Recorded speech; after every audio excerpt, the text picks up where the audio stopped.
Ignite Africa. We can't get a greater harvest minus Ignite Africa. Yes. Ubundi wavuze Ignite Pastor wavuze iki Bishop? What do they mean when they say ignite? Bavuze gucana umuriro. To ignite.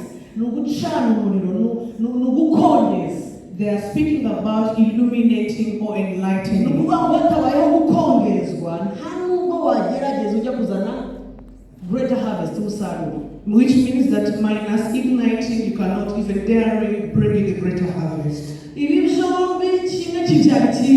So one is the mother of the other. Yes. Nuko abivuze kuzana umusaruro mugambi ni kimwe mu bintu bibiri. Zanjye personnellement nabonye bigoye, pana bigoye. Umwanzi arwaye cyane si mu buzima bwanjye ni gusarura kujya mu bisaruro ndavuga kuzana benshi kuri Kristo icyakabiri ubuzima bushaka Imana gusenga. Now, as Bishop said it earlier, one of the things that usually challenge me it is to go out to do the outreach, bringing the harvest or bringing souls to the kingdom of God. Ibyo bintu bibiri simvuze ngo nigeye bigora, ni kimwe mu ntambara umwanzi arwana agaramye akarwana ahagaze akarwana atanditse ayitsabe kuko arabizi ko igihe cyose byashobotse umukubise inyundo mu mutwe.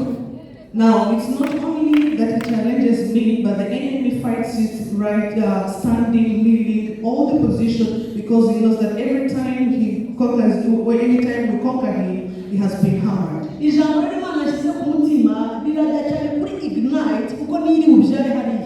Now, the Lord has put my heart most oftenly on Ignite, because Ignite is going to give birth to the greater harvest.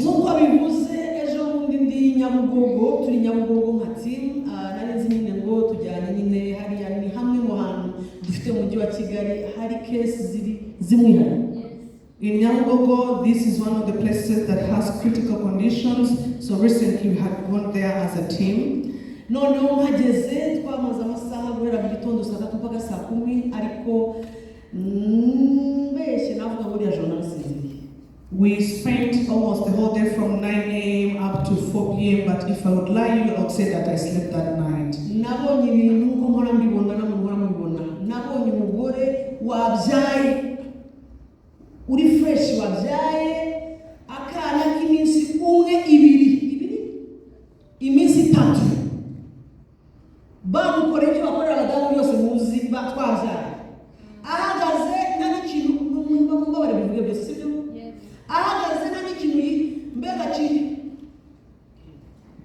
kimufasha cy'amasuku mwanyumvise kubera ubuzima ahagaze agahinja gashize hano ibere yarishyize hanze afite siribiri kore nukuvuga ngo yagiye hari nta harimo aradembagara ibice hasi mo biraca hasi amasaza arimo araduma hanyuma afite n'uruhinja rw'iminsi 3. To recall one of the stories, I saw a woman who had given birth only 3 days ago, and she was holding the baby, and you know when women after giving birth the way they are, she was not even having sanitary pads, so the flies were all over her, and she was even taking some alcohols. Drugs, one of the type of the drugs. So I was imagining, was really she holding the baby or the baby was almost falling? Now, this is a woman who is at least well off among the team.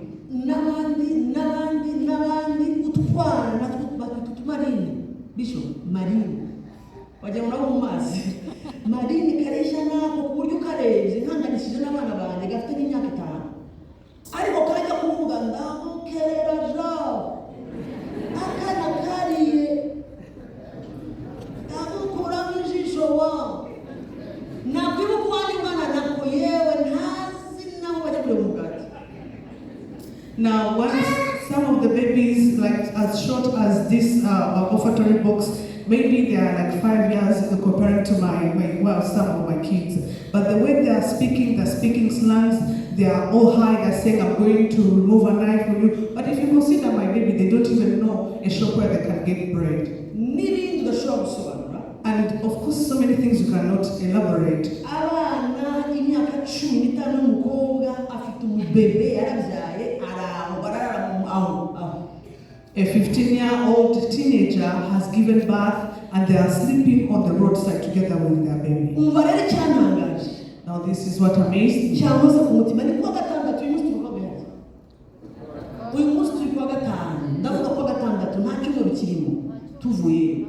Ndimo ndavuga kwa gatandatu ku cyumweru bukebwa twarabwirije tubatesha ibiyobyabwenge dusoreza tuvuga ngo hari tubona tuzajya gute tuzasubirana ubwabo bishakira cacahiri ubwabo bavanya koko n'amaguru ubwabo baza bategana n'abo turabasanga hehe ubwabo mwatike ntabwo twishyuye ubwabo baragenda bagira gute babaririza tugiye kubona tubona Now, I'm only speaking this, it's even less a week because we had gone to Nyambogo last Saturday, and on Sunday, surprisingly, we did not tell them that we have a church, we have a fellowship from, but they walked on foot till they came to the church to see where we pray from.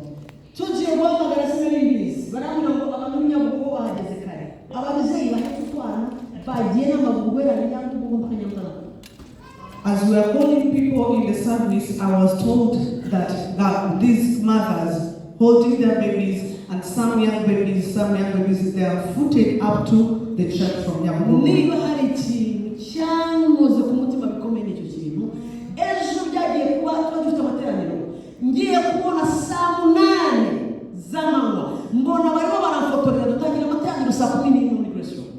Mbona hanze abazamu wako tuwatidora abantu bavenya ngo baricaye baragana ngo atagira ngo batanga muzu y'Imana.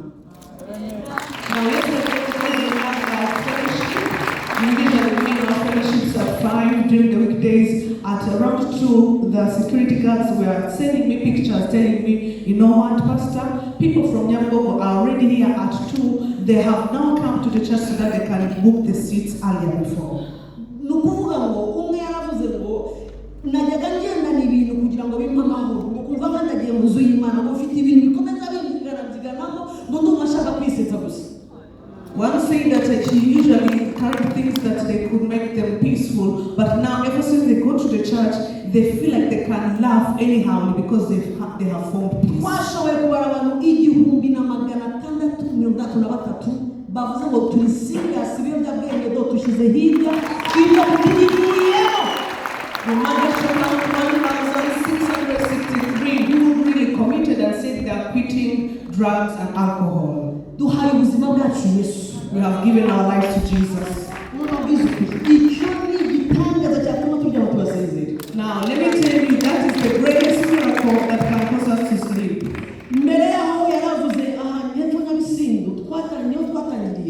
Gahunda yitwa iziringe operation byatangiye mu mbanye mu Rwanda kugira gute kwiziringa twarizirinzeho uwo munsi twabonye abantu 595 dutangira kubiziringaho every Wednesday and Friday bikaba ubwabo gusa tubiziringa ni operation iziringe nyine urumva kwiziringa birasobanura turiziringa dufite team iri muri office muri restroom atakindi ishinzwe kwiziringa. As Bishop ishinzwe kweta harvest ntatsindi baratonda mu gitondo bagataha bakongera bagatonda bagataha nimugoroba nta kindi bareba uramwiziringaho arava mwiza uramwiziringaho uramwiziringaho. As Bishop said earlier, we began in Yamesindu and we had an operation called Iziringe. That's a Kinyarwanda name or word, literally translated to be sticking on someone. So you have to stick on someone until they bring their lives to Jesus. On that very day, when we began the crusade, we managed to find 590 plus people who gave their lives to Jesus. And we have the staff who are in grace room that their only purpose to only stick to these people until they get fully saved.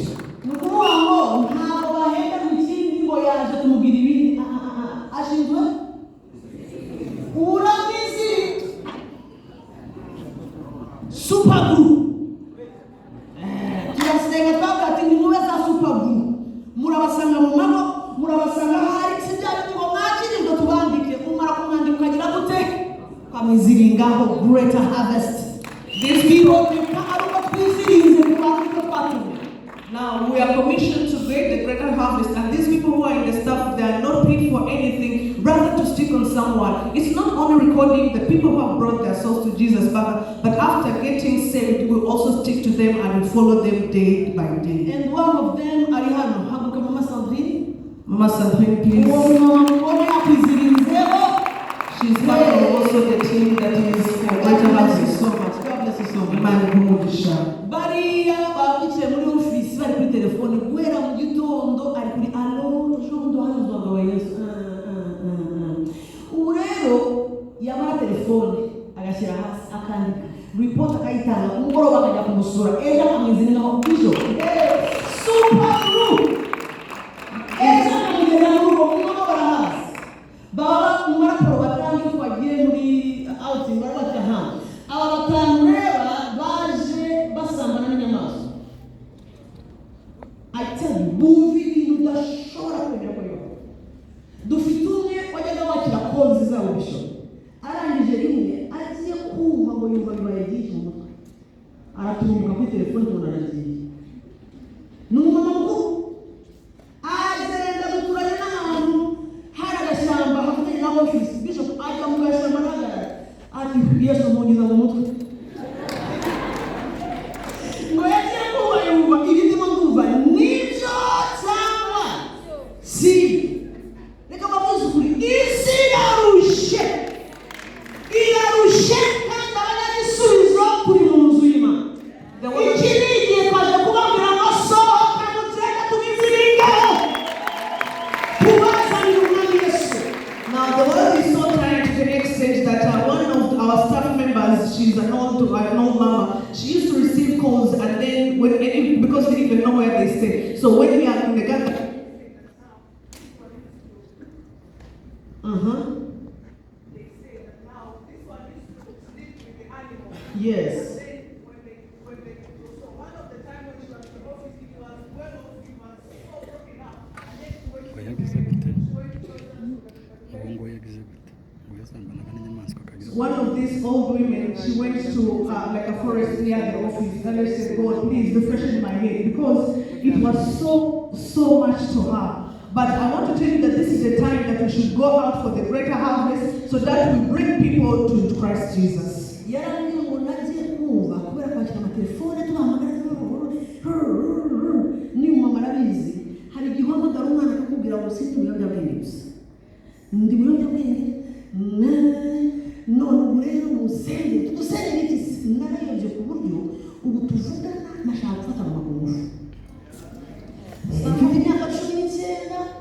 ariko namaze gushyira gahunda no kunazinjira amaze guparika imodoka nkamusimbukira n'abana bishop. It was their first time together.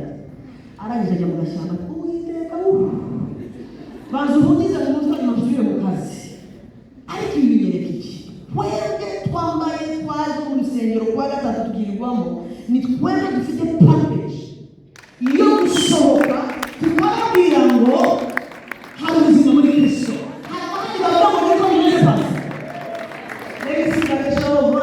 Those who agree with me that for us to come in the churches of on Wednesday, we are the ones who have the results and the answer to those people who tell us their stories. Sometimes we get to hear from a teenager, just 19 years old, they tell you that please pray for me. Not only that I'm drug addicted, but I'm even planning on how I'm going to rape my mother. I have done all the planning. And imagine such situations. So it is now for us as the church to sit and say, we have to go for a greater harvest. Yes, munsi aravuga ngo amaze gucukurura abona isi curiki umwijima w'icuraburindi ngo ariko izuba ryo gukiranuka semeni haleluya ngo abona rirasiye ubwoko bw'Uwiteka. Yavugaga iki?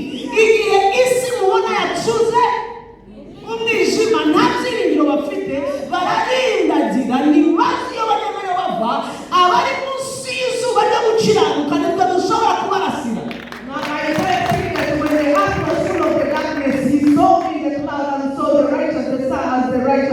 Which means that for us who are not in the world, we as the believers of God and the Christians, we are the ones to eliminate the people who are in the world.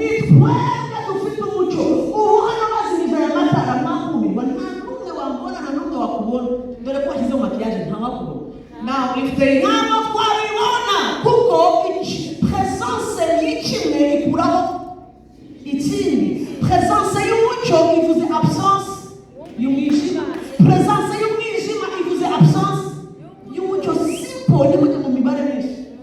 Don't go in deep calculations, because the moment we switch off the lights, no one will see you. Even if you have put so much makeup, no one will get to see you. So it means that two cannot live at the same time. The presence of the light means the absence of the darkness, and the presence of the darkness means the absence of the light.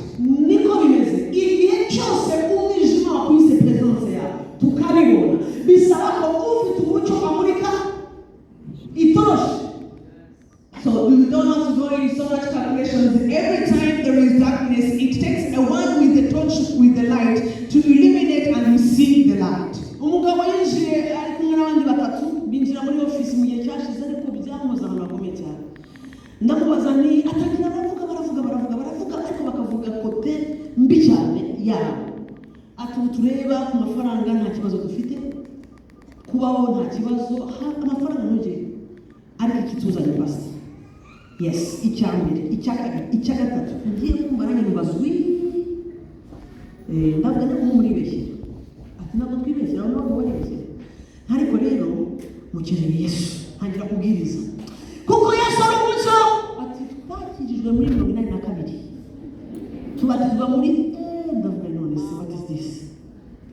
Ati icyakubwira ko ubona tuvuga iyo nayoboye gahunda umugore wanjye bari bwishe kusenya. Ati rero tukubwira nuko twashoboye Yesu twaramwakiriye ariko ntabwo tuzahamya umwijima wahereye ugira gute ufata intebe. 3 men came to the office recently. They began to say so many things. I reached a time I was like, but you're lying, you're exaggerating. I think the things you're talking about yourselves are not correct. And I began to preach to them. So they said, no, you know what, Pastor? We are born again, you are born again in 1982. So I thought maybe these are not Christians. They said, no, even me who is speaking, the moment I stand on the pulpit leading the service, it means that my wife is the one who is going to be preaching. So, but we are wondering where this darkness has intruded us coming from. I tell you, bavuze ibintu sigaranye bazana ngo numva ibiki. Nibwo natangiye kwibaza bise ko bakiriye Yesu. Izi namba bari mu ibiki. Ibi ni ibiki ko ushobora kuvuga online. Ni ibintu nashobora gupima kuvuga hano. Umugabo arimo ngo it was ngo byatangiye ari one dream. Inzozi zimwe zibyari. Undi ati byagenze gute. Ati pastor, ni ibiki. Ko mbona nyuma y'umupagani. Nyuma ngiye gusenga Imana irambwira ngo ntujye mu bintu byinshi. Igihe cyose hari absence y'umucyo hagaragara umwijima. When they are continuing to tell me and narrating the stories, I was wondering and my ears are tingling. So I asked the Holy Spirit, where did all these things come from? So they were telling me that it came as a dream. The other one was explaining how it started. But they were really accusing themselves to be behind the pagans. And the Holy Spirit told me that don't ask so many things. Where there is no light, of course there has to be darkness. Iyo tuvuga ignite, uhongezwa cyangwa cyangwa n'umuriro, igihe wacana n'umuriro nibwo bwonyine dushobora kugera kuri greater harvest. Anytime we speak about igniting or illuminating, that is the only moment we can achieve a greater harvest. Munyemerere Yeremiya 17 reka dusome kino cyanditswe ibice 17 Yeremiya turera ku murongo wa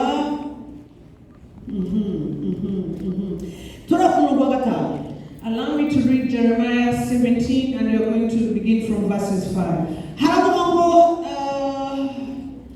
Ukuri kuwiteka avuga sinzi ko mwahageze.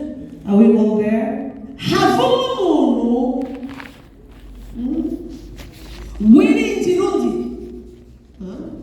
Havamo umuntu wiringira undi muntu akishima amaboko ye mu mutima we akakana kumve mu mutima we akimura Uwiteka. This is what the Lord says. Cursed is the one who trusts in man, who depends on flesh for his strength. Gatandatu azaba ameze wa muntu wimuye Uwiteka, azaba ameze nk'inkoko, my goodness, yo mu butayu, kandi icyiza ntazakibona. And whose heart turns away from the Lord. This in verse 6. He will be like a bush in the wastelands. He will not see prosperity when it comes.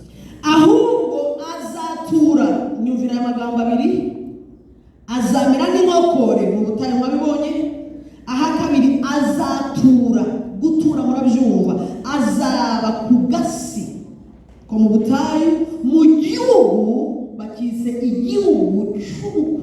tudatuwemo.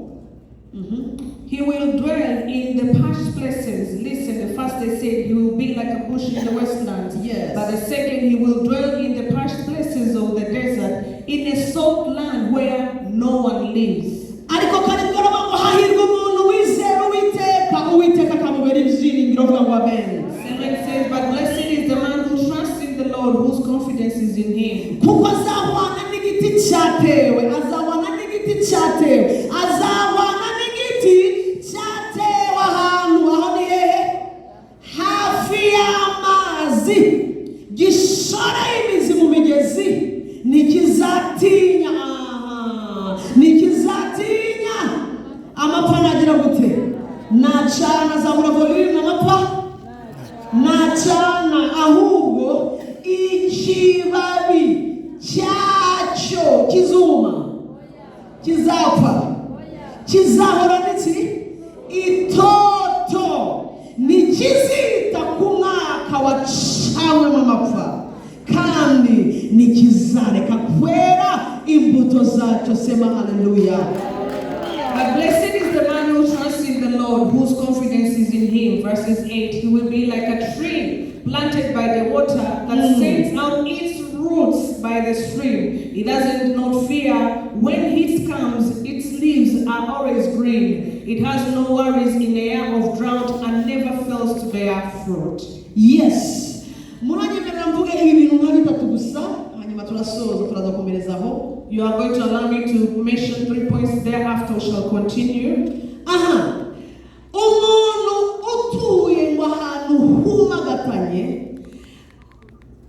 ngo umeze nk'inkokore yo mu butayu, utuye, aya magambo muyumve, atuye, gutura murabizi, nk'ubu nusohoka ahantu utuye hahita haguhamagara. Ntushobora kuyoba ahantu utuye, ntushobora gusohoka n'umare gutashye umbwire mu gihe guhita utambika ujya mu gatende, kandi utuye hehe? Hano kwa Mushimire. Nibyo ahantu utuye haba hamaze kugira gute? Kukujyama ku buryo niyo urayawimutse harongera hakiforomata akajya amashyashya. A place where you reside will always call you. You cannot lie to me. A place where you reside. Okay. A place where you reside or a place where you stay, yes, will always call you. So you cannot lie to me that if you are moving out of the exit door, you will say that you are going to another place, yet you stay at Mushimire's place. Even the moment you shift, it will connect to your mind that you are no longer living in place A, you are rather living in a place B.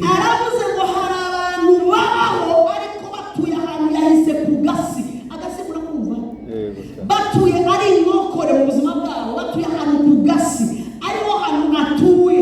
Ngo uwo muntu utuye aho hantu muri icyo gihugu cy'ubukuna biterwa n'uko yasohoye mu mutima we Uwiteka kumwiringira. Now the Bible has said that these people who are like a bush living in the wasteland, there's no any other cause, but it's because they no longer have confidence, they no longer trust in the Lord. Abana abantu babiri bitabibuza kuri Mose avuga muri Zaburi ya 51 aravuga ngo ivuga mu murongo wa mbere, uba mu bwihisho bw'isumba byose. Mose yerekana ko hari abantu baba n'umwanditsi hano Yeremiya yerekana ko umuntu ashobora kuba mu gasi, kuba hano inkokore mu butayu umuntu ashobora kuhaba bitewe na kondisiyo y'umutima. Mose nawe akavuga ngo hari abandi nabo babizi neza ko batuye ahantu mu bwihisho bw'isumba byose. Biterwa naho wahisemo kugira gute? Kuba arizo ukwegera yuko ubahe buriya mumbariza karasemura ubahe, kuko aho uba umubiri urahaza ubatubwira ko ibirongo wabwira indera. Nawe umwuka ugomba kumenya kuzi neza ubisobanukiwe ngo aho ntuye haraza. Ntabwo ndi uba ahantu if you to ignite Africa tugomba tumenya aho dutuye neza n'isi y'umwuka. Now if you are to ignite Africa, if you have to bring a greater harvest, yes, it has to know where we're residing. As reading Jeremiah, it also takes me back to Psalms 91, where Moses said that he who dwells in the shelter of the Lord. It means that there is the shelter of the Lord, but there also another category of people who are in the wasteland. It doesn't matter where you're residing, but the connection you have with God, it will only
One of the things I've got to know in this time I've lived with Christ, you cannot lie in the position you are in within Christ.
Now, let me tell you, every time you fail to read the traffic signs, you will immediately be involved in an accident. That is why you always even backslide. The moment you have backslided and fallen down, but the Spirit of the Lord has told you that you have to turn right, you ignore, you have to turn left, you ignore. Yes. But for you to bring the greater harvest, it needs you to be cautious and you read the spiritual signals.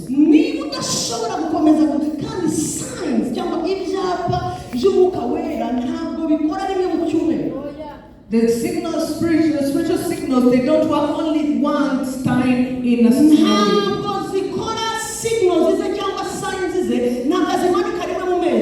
They don't come only once in months. When does it work, Bishop? Every time. Every minute.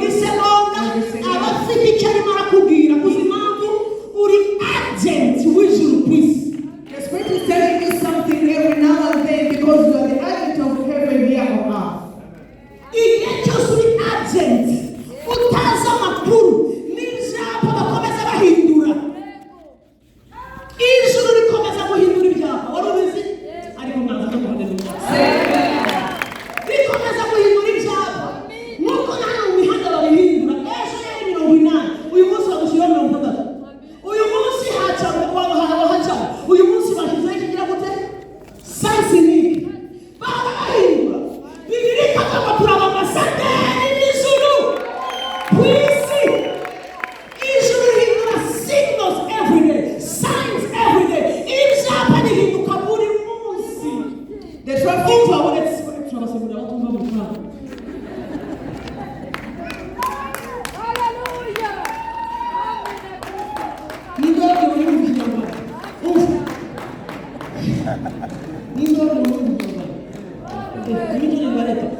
Now turn to the person next to you, tell them that the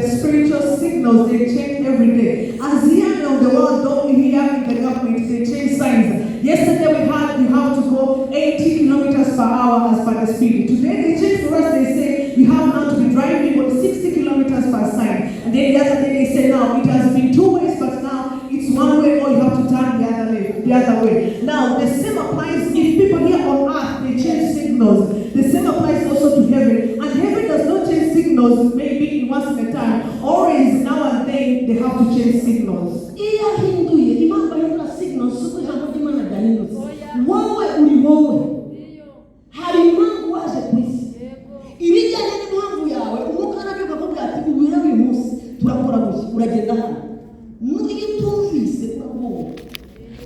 The reason as why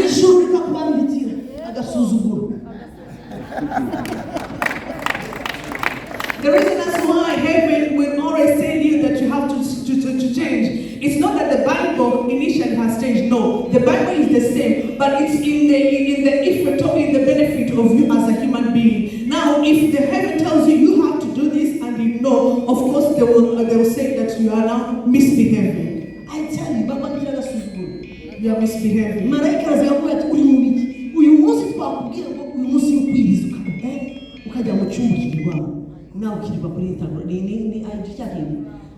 ukiriba kuri Instagram ureba amafoto abashyizeho inzara ugafuza abashyizeho inkweto umugaragara ko signal nagukubitiye si yo kureguruka kuri Instagram nari nakubwiye kindi cy'ubusenge ndareba imbere nkabona umwana wawe wagiye kugira ikibazo ndabona imbere amaze kubona imigambi yanjye y'umanzi chinga senga ukajya kuri Facebook va kuri Facebook yo agasakuza funga Facebook umwana wawe kwishuri ejo bizaba bigenze gutyo imodoka ishobora kura mu muhanda signal ntuyumve subiriramo iyo utabimvise habiye impanuka kandi ibaye mugarukurira ariko mana nagutwaye nagokoze buri munsi nagereye muri Sunday school urumva muri Sunday school jewe narigaza imana tidorose ubusa ni ikibazo cyanjye wanze kusoma signs, signals. Narakubwira kuri ayidusenge ni wasenge. Bibira ngo nta kizaba kubagara kubanze. Nakiza gute? Nakibabwiye. Signals zibazabaye. Abayakubitse ko naruhuruka za musirimu. Yajya kukubwira ngo utuvuga n'umwana agiye gukurikira ata tukama agasanga mu ndero. Wari murebi adishira Rwanda hasi ubanza ugira gute usanga uti ntabwo bigezwe ngiye mu rugo agutegereje mu cyumba uri murasabira kuri table domain mubitira ukwegereye soma science get telling me that you have to read the science gato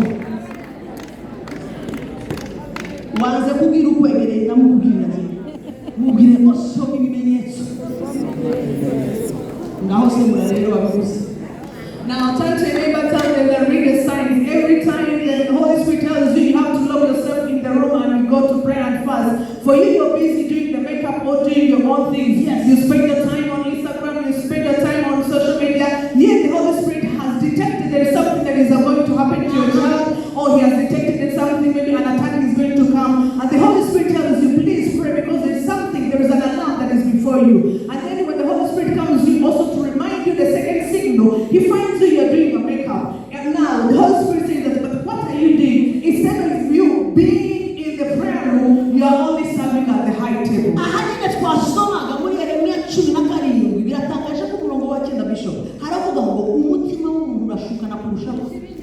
Bishop,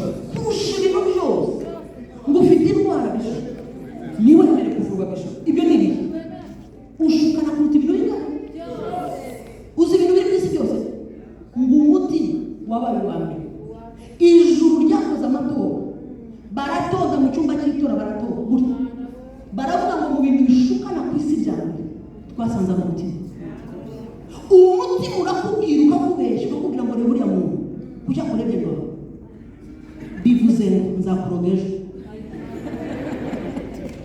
kandi ubwo umwuka yari yamufashe wese yakozweho spirit Holy Spirit ngo kujyana nawe wowe ugatwara icyo umutima wagize gute wakubeshye ukagenda ukamubloka kubera umutima wakubeshye ariko iyo dusoma sinye umutima utubesha turapfukama bikajya twapfuka n'umwuka ati icyo si cyo dusohora babana n'uriya mugore ntabwo yaturogeye umwana umutima urashuka na kuruta ibintu. It is amazing that where we have read in Jeremiah 17 verses 9 says that the heart is deceitful above all things and beyond cure. Who can understand it? Then it means that in heaven they voted and they found that all the things that are here on the world, it's only the heart that is deceitful. Which means that if a person looks you with one eye, you're like, okay, now they're going to poison me. Yet this person is touched by the word you are saying. But when we are reading the signals in the spirit, we don't get to be deceived by the heart, because the Holy Spirit tells us that that person is being blessed by the word we are saying. The Bible says, I the Lord.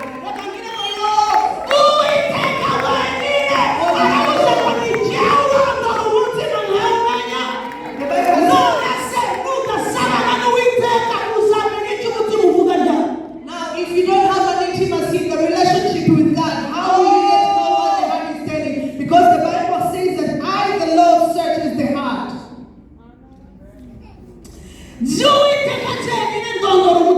I, the Lord, search the heart.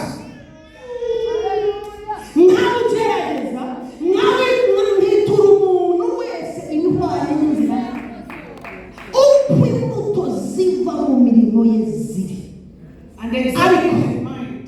Yes, please. And examine the mind to reward the man according to his conduct, according to what his deeds deserve. Icyo nshaka gusoreza ko turakomeza mu ijoro kiravuga ngo sohoka ku nkokora. Now, what va ku gasi ni ahantu humagatanye torero rya Kristo. Umwanzi yaradushutse for a long time ashaka ko twibera mu gihugu cy'umwe, siho twahamagariwe. Ubuzima bw'umagatanye sigo twahamagariwe. Iyo ubuzima bwawe butangiye gutura ku gasi ukabyemera, reka mubwize ukuri, ntibisaba kubivuga results, resulta cyangwa outcome, iki ingaruka ziragaragara utavuze. Aho utuye mu mwuka, haba ku gasi, haba waba uri nkokore, waba utuye aho hose yavuze mu bwihisho bw'Uwiteka ngo azahora mu gicucu cye, aravuga ngo aho utuye hazagaragaza. Mwabonye inshuti zanjye, niyo mpamvu utagomba kutamenya aho utuye, kuko nicyo kizatuma tugira greater harvest. Iyo wasobanukiwe aho utuye niba ari habi ubona nakuze, ariko iyo wijutse ngo it's okay kandi utuye habi, ukomeza kutagira umusaruro. You cannot ignite, kandi ntushobora kuzana umusaruro ku mwami nawe utaza gutura. Urazana umuntu nawe utazi. Ubuse mubeje murangire mwose sindagera. Ngaho rero nifata. Okay, ni Sydney. Hari ahantu umuhanda witwa Sydney. Sinamubeje. Sikumwe mubyemeye. Ntabwo haba. Ubu nanjye kuba ngo Sydney ngo urahamanuka ugahura n'inyanja, n'abandi mu ndakugira gute? Ndakwibeshye. Ngaho mbwira nturangire Kimironko. Yewe kaye Nikorosi naho bagira gute? Naho bakatira unakubwira ngo izo komishinga ngo hari imihanda inga station ya urero uzi ukuntu bivuga ufite confidence. Na hano ntuye mbona nca buri munsi. Watuye mu bwisho bw'Isumba byose. Watuye mu gicucu cy'Uwiteka. Warimo tuzashobora kurangira abantu gukatira hano kugabanikira. Ntabwo warangira umuntu ahantu udatuye. Njyambwira n'abaririmbyi nkababwira ngo ntimukatuye. Nubwo kuri iyi ni ministry, ntushobora guha abantu bayobora ahantu utajya. Wasimbuka amanuka, wapfuka mukatubeshya, ntabwo dutwara utazi. Utuyobora aho wageze, aho wagarukiye niho tugarukira. So sijwi amajwi akora hanze n'isi. Hano ni ijwi, ariko naho utuye. Aho utuye urahadutwara, aho utuye turahagera, aho utuye turahumva. Now, this evening I've come to tell you that you have to quit the Westland. You don't have to accept set your life to be like a bush in the wasteland, because where you reside, where you stay, it will always bring the results. And you cannot lie to yourself that the results you're bringing out are different from where you're dwelling. I'm telling you that you cannot give directions to a place where you don't stay. I may not tell you maybe that in Sydney, in Australia, because I've never been there, I cannot tell you that maybe you use this route and the other route, because I've never been there. But you have to decide either to be under the shelter of the Lord or else to be in the wasteland. Because even the singers, I always tell them that you cannot usher us in the presence of God where you are not being. Because the moment you come here at the pulpit, it's not about the voice, but it's also where you reside. If you have an intimacy with God, you also take us to the intimacy with God. But if you don't have the intimacy with God, you will only tell us the songs and the rhythms and the voices and the vocals as it is in the world. Ignite. This is the time for ignite. Because he who doesn't know where they reside, their position, they will lead you in the sky. They can let me stop from here. The issues we have, like 90% as believers. Ikibazo nyamukuru nimugishakire mu ngingo 12 tutigishijwe ntugishakire mu bindi bintu, yaba ibibazo dufite mu nsengero, yaba ibyo dufite hehe, yaba ibyo dufite hehe, ntuzabishakira hanze, uzabishakire ku bantu bizeye Yesu ariko ntibajya gutura aho yavuze bagomba gutura bakiri muri isi.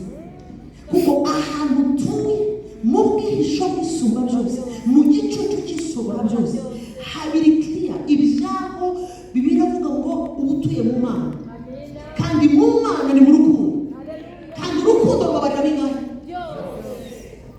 Urukundo rubabarira byose, urukundo rwihanganira byose, urukundo ruranesha igihe cyonyine utuye mu bwihisho bw'isumba byose.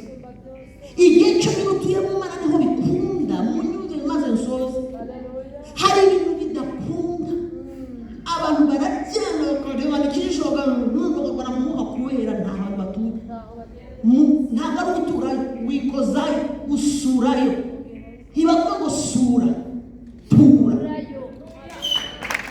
Igihe cyose dusura no tukavayo, ibibazo bizakomeza, kuko ujya kubabarira bikata, umuntu akomereka vuba kuko atuye ku gasi izuba riba rikumereye, riba rikuri ku mutwe, ku gasi unachoka mbio.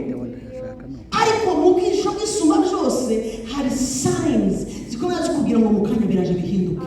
Komeza wihanga, urukundo ruranesha, amahoro aranesha, gukira birakunda, ibintu byose birakunda.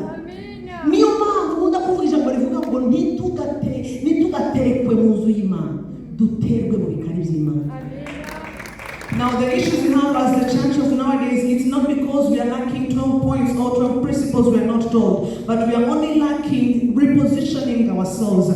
We only go there once a while, we visit there, yet the Bible says that we should abide in Him, we should abide in His word, we should dwell in His word, not going there for His presence, in His presence or in His shelter. We should not go there once in a while. That is why the Bible says that love covers it all and it forgives also. The moment you are there stepping into the love shows you the signals, and the signals will tell you, be patient, it's all going to happen well. Kuko utuye mu bwisho bw'isumba byose azahama mu gicucu cy'ishobora byose.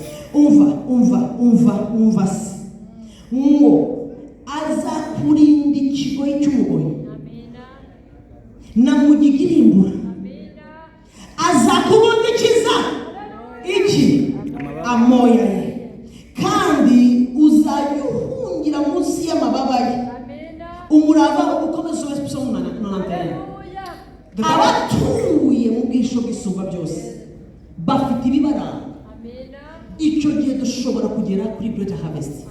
Umbasoze mbabwira bene data, I tell you the truth, ahantu umwanzi yarwanije hakomeye mu buzima bwawe si ugukorera amafaranga.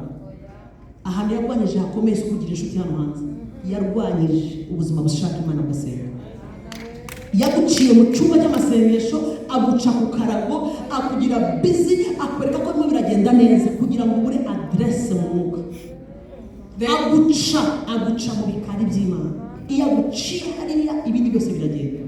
Ignite again in Jesus' name. Ignite again in the name of Jesus, because the enemy has not caused you not to work for money, not to earn for the success or development and progress. Yes. It has only caused you not to go in the prayer room, not to create a relationship and intimacy with God, because he knows the moment you dwell and abide in the shelter of the Lord, in the presence of the Most High, he will even protect you from the terror of the earth. But this is the time to reignite again. Niyo mpamvu ngo bazamera ngo abizeye Uwiteka bari mu Mana batewe mu Mana kumva akajambo aravuga ngo bazamera ngo nk'igiti cyatewe hafi mwazamuye ijwi inshuti zanjye hafi y'imigezi ngo imizi yayo igakira gute igashorera mu mazi. Icyo gihe biratandukanye bene data n'ubuzima bubiri. Reka mbubereke muri hano imbere yanyu murandeba mwese hano. Ubu izi ndabyo mureba hano zitandukanye n'izi. Ziriya ziri naturel, ndimo ndareba giyewe byo mutareba babahishe mu baho. Harimo ifumbire murimo ireba data. Nayibonye ifumbire. Mama pasteur mwana ngo zivomererwa buri munsi. Bashyiramo ifumbire.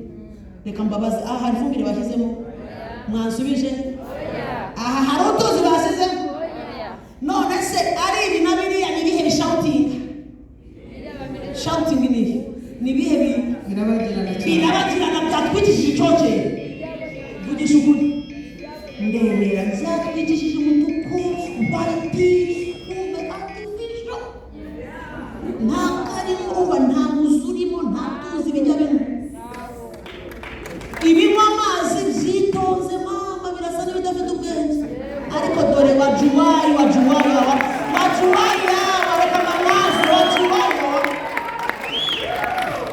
show you now. The flowers you're seeing here down at the bottom, they are natural flowers. You cannot see because they have your yes. But these flowers, no, they're so fancy, they're so colorful, but they're artificial, which means that this here, it's so shouting and shining that it's even attractive. But this that has life, that is rooted and grounded and has manure and fertilizers and being watered, it's still. It has a food manure, fertilizers.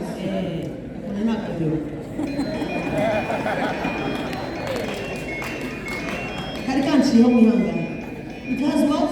Manure or fertilizers. No, it has food. So if ifumbire n'amazi, I tell you, ntabwo arimo biragutesha icyokere cyane. Ariko ni mu ndebere hano. Look here, look at these roses. Icyane masorezaho. Ibi bidahabwa amazi. This that is not water. It seems alike. Can you tell that it's an artificial flower? You may try to see, is it artificial or not artificial? Imagine this is just like a wire. Just like it's a wire.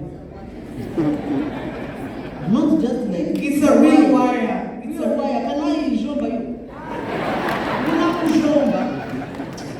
I can't even pitch the interpreter.